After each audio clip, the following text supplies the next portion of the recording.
Bab 956. Saat ini, di kamar Ratu. Yang Mulia Ratu, Tuan Sigra telah tiba di istana. Beliau sedang dalam perjalanan ke kamar Anda. Lapor Saika buru-buru sambil memberi hormat dengan sopan. Ekspresi Jihan terlihat sangat serius saat ini. Dalam hatinya sangat paham dengan tujuan kedatangan Sigra dan Farel untuk menemuinya. Jihan merasa sangat gelisah. Wajahnya dipenuhi keraguan. Setelah berpikir sejenak, Jihan berkata pada Saika. Saika, atur sebuah perjamuan. Aku mau menjamu mereka di istana, sajikan koleksi anggur terbaikku yang telah disimpan selama ratusan tahun. Baik, Yang Mulia Ratu. Saika mengangguk, lalu berbalik dengan cepat untuk menjalankan perintah. Tak lama kemudian, pihak dapur telah selesai menyajikan hidangan. Setelah semua hidangan disajikan di meja, Jihan menyuruh semua pelayan untuk mundur dan berjaga di depan pintu. Beberapa saat kemudian, Sigra berjalan masuk ke ruangan dengan perlahan-lahan. Farel yang berdandan sebagai seorang pria berjalan di belakang untuk mengikutinya. Penampilannya tampak keren dan berwibawa. Melihat sosok kedua orang itu, Jihan segera menyambut dengan tersenyum. Wajahnya tampak sangat bahagia. Kakak, Farel, syukurlah kalian sudah datang. Jihan segera menarik Farel untuk duduk di kursi, lalu berkata dengan lembut. Aku sudah lama tinggal di istana, kita sekeluarga jarang sekali bisa bertemu. Dalam kesempatan kali ini, aku sengaja menyiapkan banyak sekali hidangan untuk kita nikmati sambil mengobrol. Kak, ayo cepat duduk. Sigra duduk di kursi dengan ekspresi serius. Nada bicaranya juga terdengar sangat berwibawa. Jihan, apa kamu ada masalah penting buru-buru memanggil kami masuk ke istana? Seketika, jantung Jihan langsung berdetak kencang. Meski dia tahu bahwa Sigra sudah bisa menebak maksudnya untuk mengundang mereka, Jihan tetap memaksakan senyumannya sambil berkata dengan lirih. Kak, sebenarnya aku mencari kalian juga bukan karena ada masalah besar. Sekarang Raja telah meninggal, Jeffrey masih muda, bagaimana menurutmu? Jihan merasa gugup. Namun, dia berusaha menahan kegusaran dalam hatinya, lalu balik bertanya. Kalau menurut kakak, apa yang harus kulakukan? Sigra menjawab dengan ekspresi serius. Jihan, apa kamu masih ingat dengan ajaran leluhur keluarga Barus? Ingat, ternyata kakaknya benar-benar mengungkit masalah ini. Tanpa menunggu jawaban dari Jihan, Sigra kembali berkata. Dulu, keluarga Barus membangun kekayaan selangkah demi selangkah. Hingga saat ini, keluarga kita telah kaya raya, banyak sekali pedagang dari keluarga kita yang tersebar di seluruh negeri. Namun, kita tetap kalah pada kekuasaan. Keluarga Barus selalu menunggu kesempatan bahwa suatu hari nanti, kita bisa memegang kekuasaan dan berada di puncak. Bab 957. Sekarang kesempatan ini telah berada di depan mata Jihan, bagaimana menurutmu yang sedang kupikirkan? Sigra tersenyum dengan tenang, lalu melanjutkan. Tentu saja, yang kuinginkan adalah sebuah status yang bisa membuat keluarga kita tersohor di seluruh negeri. Detik berikutnya, tatapan Sigra jatuh pada Jihan. Sorot matanya tampak sangat penuh harapan. Dia kembali menambahkan. Jihan, sekarang hanya kamu yang bisa membantu kakak. Pandangan Jihan tampak sangat serius. Sudut bibirnya sedikit bergerak, ucapannya selanjutnya membuat Sigra menjadi muram dan tidak senang. Kak, meski begitu, aku sudah menikah. Sekarang ini statusku adalah seorang ratu dan ibu Jeffrey. 10 tahun kemudian, setelah Jeffrey bisa mandiri untuk memerintah, aku harap kakak bisa membantu mendampingi Jeffrey dan menjadikannya raja yang baik. Apa? Ucap Sigra dengan kesal. Dia bertanya kembali kepada Jihan dengan suara berat. Jihan, maksudmu, kamu nggak mau bantu kakak? Kakak, Yang Mulia Raja memperlakukanku dengan sangat baik. Mana mungkin aku mengkhianatinya dan anak kami? Dengan wajah bersalah, Jihan berkata dengan yakin. Keputusanku sudah bulat, kakak nggak usah bujuk aku lagi. Sembarangan. Sigra marah besar sambil memukul meja, peralatan makan di meja juga jadi berantakan. Dia memaki dengan kesal. Kamu jangan lupa, saat itu keluarga Barus yang bersusah payah memasukkanmu ke istana. Semua itu kami lakukan demi menunggu hari ini. Kalau kamu berbuat begitu, bagaimana kamu bisa bertanggung jawab pada semua anggota keluarga dan leluhur keluarga Barus? Apa kamu nggak takut mereka akan menghantuimu? Jihan merasa terkejut sejenak. Dalam hatinya menghela napas, selanjutnya dia berkata dengan tegas. Aku nggak mungkin melakukan hal yang merugikan Jeffrey karena alasan itu. Jeffrey, hehe, anakmu masih butuh 10 tahun untuk menduduki posisi raja. Sigra mendengus dan menyindir. Apa kamu bisa menjamin posisimu akan selalu stabil dalam 10 tahun ini? Asal tahu saja, sekarang ini sudah banyak sekali keluarga bangsawan yang mengincar posisi raja. Kalau sampai dijebak oleh mereka, bukan hanya nyawa Jeffrey yang akan melayang, keluarga Barus juga akan ikut celaka. Kak, kalau kamu tahu begitu, kenapa masih? Kenapa? Semua ini kulakukan demi keluarga Barus. Demi kamu dan nyawa Jeffrey.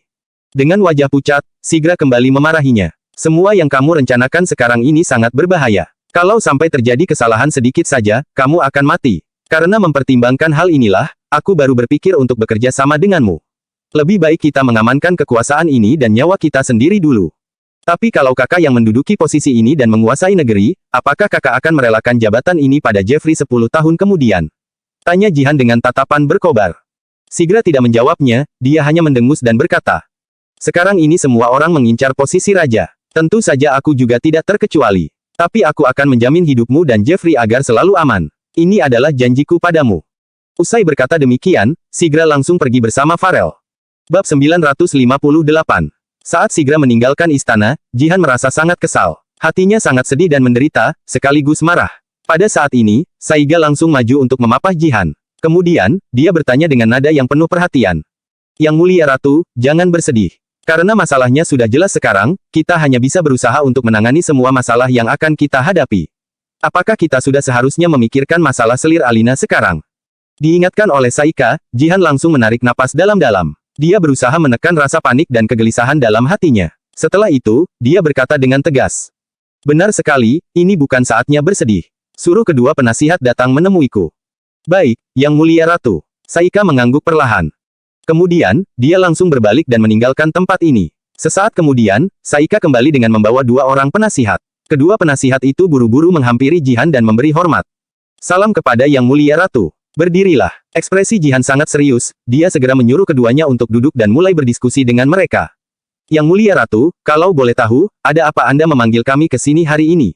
Tanya kedua penasihat yang baru saja duduk dengan wajah kebingungan. Jihan mengerutkan alisnya dengan gelisah. Setelah ragu-ragu sejenak, dia berceletuk. Selir Agung dan Yahya telah menghilang. Mendengar kabar tersebut, kedua penasihat itu seketika menjadi muram. Mereka saling memandang sejenak dengan panik, kemudian menatap Jihan dengan cukup lama. Kali ini aku memanggil kalian ke sini adalah untuk membantuku memberikan ide, bagaimana aku harus menangani hal ini. Wajah kedua orang itu menjadi semakin rumit. Penasihat kiri menatap Jihan seraya bertanya. Yang Mulia Ratu, mohon jawab kami dengan jujur. Apakah Anda yang melakukan hal ini diam-diam? Raja Bakir baru saja wafat, dia sudah berpesan pada Ratu untuk menjaga seluruh selir dan pangerannya dengan baik. Namun baru beberapa lama berselang, Alina dan Yahya malah sudah menghilang. Sejujurnya, sulit untuk tidak mencurigai semua ini adalah ulah Ratu. Jihan hanya menggelengkan kepalanya, lalu berkata. Masalah ini memang nggak ada hubungannya denganku. Aku sudah berjanji pada Raja akan melaksanakan semua pesan terakhirnya. Aku nggak akan melakukan hal seperti ini. Mendengarnya, penasihat kiri semakin serius. Setelah terdiam sejenak, dia kembali berkata. Jangan-jangan, keluarga Juwanto sudah mulai bertindak. Ini sangat memungkinkan. Ekspresi penasihat kanan juga tampak sangat was-was. Selanjutnya, dia merenung sekilas sebelum berkata.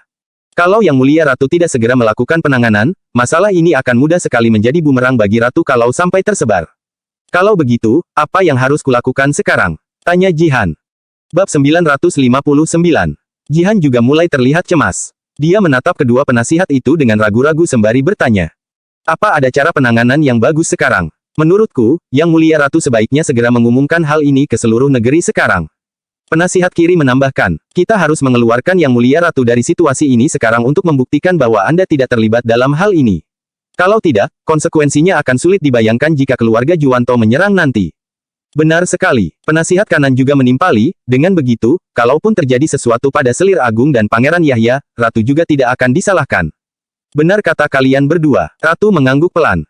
Kita lakukan saja sesuai saran kalian. Keesokan harinya di ruang rapat kerajaan, Ratu memberitahukan kepada semua orang mengenai kabar Alina dan Yahya yang menghilang. Begitu mendengar kabar tersebut, para pejabat sibuk mendiskusikannya. Yang Mulia Ratu, Raja pernah berpesan pada Anda untuk memperlakukan para selir dan pangeran dengan baik, tidak boleh sampai terjadi kesalahan. Kini, mana mungkin seorang selir agung dan pangeran bisa menghilang begitu saja di istana sebesar ini? Ujar salah seorang menteri dari keluarga Juwanto dengan nada bicara yang mendesak. Jelas sekali, dia ingin menyalahkan Ratu. Beberapa pejabat lainnya juga ikut menimpali. Kini kondisi pemerintahan sedang rumit, banyak sekali pihak berkuasa lainnya yang juga sedang mengincar kekuasaan. Kalau sampai terjadi kesalahan lagi di istana, hal ini pasti akan menimbulkan masalah yang beruntun. Masalah hilangnya Selir Agung ini bukan masalah kecil. Kita harus segera menambah pasukan untuk mencarinya dan menyelidiki masalah ini. Dengan ekspresi yang sangat tegas saat menghadapi pertanyaan dari para pejabat, Jihan membalas. Aku sangat paham dengan maksud dari ucapan kalian. Mungkin dalam hati kalian mencurigai bahwa aku yang mendalangi masalah ini. Bukankah begitu? Saat mendengar perkataannya, para pejabat di bawah singgasana saling memandang tanpa mengucapkan sepatah kata pun. Jihan kemudian mengangguk dan berkata dengan serius. Selama bertahun-tahun aku memimpin harem di istana ini, hubunganku dengan semua orang sangat baik. Jangankan para selir, bahkan pelayan pun nggak pernah kuperlakukan dengan buruk.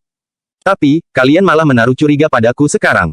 Bagaimanapun, putraku sekarang sudah menjadi putra mahkota. Untuk apa aku melakukan hal itu pada Selir Agung dan Yahya? Nada bicara ratu sangat serius. Dia melihat ke sekelilingnya sejenak, lalu berkata, aku harap kalian bisa mempertimbangkan masalah ini dengan rasional. Lagi pula, kalau memang ini perbuatanku, kenapa aku nggak langsung membunuh mereka berdua saja? Mendengar perkataan ratu, para pejabat lainnya seketika termenung. Mereka terlihat berpikir keras saat menanyakan. Tapi ratu, kemana mereka bisa pergi dalam istana sebesar ini? Aku juga nggak tahu. Dari ucapanmu, sepertinya kamu menyalahkanku. Tanya Jihan dengan nada mempertanyakan. Pejabat itu seketika gemetaran. Hamba tidak berani. Jihan mendengus, lalu berkata dengan nada kesal. Selir Agung dan Yahya punya kaki sendiri. Sebagai ratu, aku hanya mengurus masalah di harem. Nggak mungkin aku terus memperhatikan mereka. Sampaikan perintahku, sebar pengumuman untuk mencari Alina dan Yahya secepatnya. Bagi orang yang bisa menemukannya akan diberikan imbalan besar. Bab 960. Setelah Jihan memberikan perintahnya, tidak ada satupun pejabat yang berani bersuara di ruang rapat itu. Meski ada beberapa orang yang menatap Jihan dengan dingin, mereka tetap tidak berani mengatakan apapun. Orang yang cerdas tentu akan langsung mengerti apa yang sedang terjadi. Kenapa kedua orang itu harus tiba-tiba menghilang sekarang? Hal ini benar-benar aneh. Apalagi, Ratu sama sekali tidak perlu membunuh ataupun membuat Alina dan Yahya menghilang. Akan lebih mudah jika kedua orang itu berada dalam kendalinya. Bagaimanapun, jika kedua orang itu berada di tangannya, keluarga Juwanto tidak akan berani melakukan hal apapun. Kalaupun ingin memberontak, mereka tidak akan berani selama masih ada Alina dan Yahya di tangan Ratu. Sebab, satu-satunya peluang bagi keluarga Juwanto untuk melawan adalah dengan menggunakan Yahya. Dengan adanya status Yahya, keluarga Juwanto baru berani memberontak. Sebaliknya jika terjadi sesuatu pada Yahya, kalaupun keluarga Juwanto berhasil memberontak, apa gunanya jika mereka tidak punya status ataupun ikatan darah dengan keluarga Larasati? Jadi, ratu yang cerdik pasti akan tahu bahwa membuat kedua orang itu menghilang bukanlah sebuah pilihan yang bijaksana. Bahkan membunuh mereka berdua juga bukan keputusan yang baik. Cara terbaik adalah dengan mengendalikan mereka di sisinya. Jadi, masalah ini sudah pasti bukan ratu pelakunya. Hanya saja pasti ada orang yang sengaja memperkeruh suasana. Padahal mereka tahu jelas kejadiannya, tapi apa yang bisa mereka lakukan? Hanya dalam sekejap, semua orang telah mengetahui dan membahas masalah ini. Baru hari kedua setelah Raja wafat, muncul lagi masalah Selir Agung dan Pangeran Yahya menghilang. Hal ini tentu memicu spekulasi orang-orang. Pasti ulah Ratu. Benar, demi anaknya bisa naik tahta, Ratu pasti membunuh Pangeran Yahya yang dikatakan jenius itu. Pasti begitu kejadiannya. Benarkah begitu? Meski ada kemungkinan seperti itu, bukankah kurang bijaksana kalau Ratu bertindak sekarang? Iya, apa Ratu sebodoh itu sampai bertindak di saat-saat yang sensitif begini? Semua orang punya pendapatnya masing-masing. Beberapa orang tidak percaya pada Ratu dan menganggapnya merahasiakan pembunuhan terhadap Selir Agung dan Pangeran Yahya. Lantaran tidak berani mengumumkan kematian mereka, Ratu hanya mengatakan bahwa kedua orang itu menghilang. Ada juga orang yang percaya bahwa Ratu tidak mungkin melakukan hal gegabah seperti ini. Apalagi di masa-masa yang begitu sensitif, akan makin runyam jika terjadi masalah di saat seperti ini. Selain itu, kejadian ini terlalu kebetulan. Tidak ada yang bisa menduga apa yang telah terjadi. Pada saat ini, setelah Kumar mengetahui bahwa Ratu menurunkan perintah untuk mencari kedua orang itu, dia merasa kesempatannya telah tiba. Kumar benar-benar takut bahwa Ratu akan menemukan kedua orang itu. Namun setelah dipikirkan kembali, dia sebenarnya tidak perlu khawatir jika Ratu menemukan mereka, Kumar bisa saja mencari kesempatan lain untuk mengungkit kembali hal ini. Setelah tersenyum tipis, Kumar memanggil bawahannya. Sebarkan informasinya. Bawahannya langsung mengerti instruksi Kumar dan segera melaksanakannya. Seketika, semua orang dari berbagai provinsi mulai ramai membicarakan insiden ini. Yang Mulia Ratu benar-benar kejam. Bisa-bisanya dia membuat Selir Agung dan Pangeran Yahya menghilang. Katanya sih menghilang, tapi siapa tahu dia membunuh mereka. Benar, omongan itu pasti hanya untuk membohongi orang. Entah kenapa Ratu bisa sekejam itu. Oh ya, apa kalian tahu? Katanya, Ratu bisa mengambil alih pemerintahan juga karena trik kotor. Mendengar penuturan ini, semua orang seketika terkejut. Apa maksudnya? Trik kotor apanya? Kenapa begitu? Bab 961. Begini saja nggak ngerti. Raja Bakir punya putra yang sudah remaja, bahkan sangat cerdas. Dengan bantuan Perdana Menteri dan semua pejabat, dia sudah cukup untuk mengambil alih tahta. Sebenarnya, Ratu nggak perlu turun tangan karena kemampuan para pejabat ini sudah cukup. Lantas, kenapa malah Ratu yang menduduki tahta sekarang? Begitu ucapan ini dilontarkan, semua orang seketika tercengang. Benar, ada yang tidak beres dengan masalah ini. Pangeran Yahya sudah mencukupi usia. Dia sudah bisa menguasai tahta dengan bantuan para pejabat. Makanya, takutnya Ratu yang menyusun semua rencana ini. Kematian raja sangat mendadak, jangan-jangan wanita jahat ini pelakunya. Wanita ini merebut tahta dengan cara kotor. Kalau sampai dia menjabat, kerajaan Nuala akan tamat. Semua orang melontarkan pendapat masing-masing. Bisa dilihat, banyak orang yang tidak menyetujui Jihan menjadi penguasa. Bukan hanya tidak setuju, mereka juga meremehkannya. Sejak zaman kuno, pemerintahan yang dipimpin oleh wanita selalu mendapatkan kritikan. Apalagi, keluarga Juwanto terus memanas-manasi dari belakang. Saat ini, pernyataan yang dirilis oleh Kumar pun membuat para rakyat heboh. Namun, hasil ini masih belum cukup. Kumar bahkan menuliskan surat dan mengumumkannya kepada dunia. Surat ini berisikan kecaman untuk ratu. Selama berabad-abad, keluarga Juwanto selalu setia dan mengabdikan diri kepada dinasti.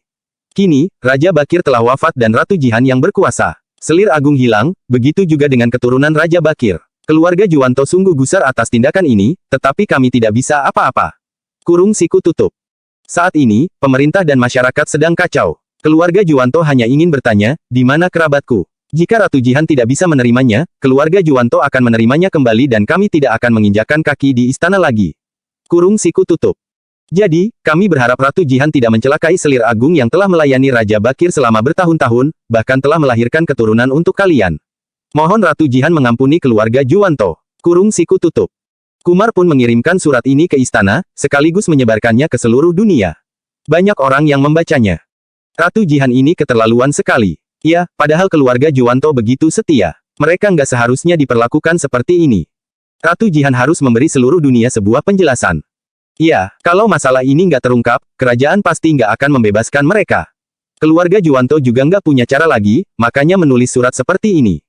Menyedihkan, benar-benar menyedihkan. Keluarga Juwanto lagi-lagi memanas-manasi situasi. Tindakannya ini membuat seluruh istana gempar. Jihan membaca satu persatu surat yang dikirim untuknya, lalu menatap para menteri dengan raut wajah masam. Yang mulia, kita harus mendengarkan suara rakyat. Yang mulia, takutnya rakyat akan murka kalau situasi terus seperti ini. Jihan tentu memahami perkataan para menteri ini, tetapi tidak ada yang bisa dia lakukan. Yahya tidak bisa ditemukan, bahkan tidak ada bukti yang membuktikan bahwa dia pergi atas keinginan sendiri. Fitnahan ini sungguh menjengkelkan. Jihan ingin melawan, tetapi tidak ada kesempatan. Dia pun ingin membela diri, tetapi tidak tahu bagaimana caranya. Aku sudah mengerti, rapat dibubarkan. Ujar Jihan dengan murung. Dia benar-benar tidak tahu harus mengatakan apa tentang masalah ini.